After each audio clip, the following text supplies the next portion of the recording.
अफसोसनाक खबर आपको आगाह करते चलें सरगोदा से, जहां हाजी लियाकत कॉरपोरेशन वाले की बेटी हरकतें कल बंद होने के बायस इंतकाल कर गई। इन्ना लिल्लाहि व इन्ना इलैहि राजिऊन। मरहुमा को सैकड़ों सोगवारों की मौजूदगी में सुपुर्द खाक कर दिया गया। मरहुमा के सवाल सवाब के लिए कुरान खानी का एहतमाम भी किया गया। इस हवाले से मज़ीद जानते हैं बिग न्यूज़ के नुमाइंदे उस्मान खान की इस रिपोर्ट में।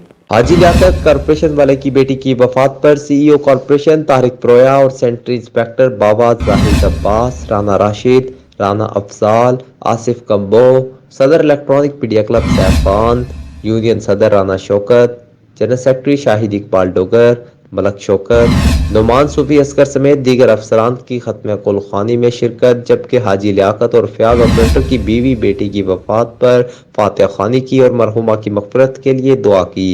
इस मौका पर हाजी लियाकत, रफ़ाकत अली, आसिफ जोया, ताहिर पडियार, उमैर काशिफ समेत दीगर से इजहार अफसोस किया और दराजात की बुलंदी के दुआ की, जबकि जाहिद अब्बास की तबीयत की खराबी के बायस भी गम की इस घड़ी में इजहार ताज़ियत के लिए पहुँच गए। इस मौका पर बिग न्यूज़ की इंतज़ामिया भी इनके गम में बराबर के शरीक हैं। Usman Khan, big news, Sargodha.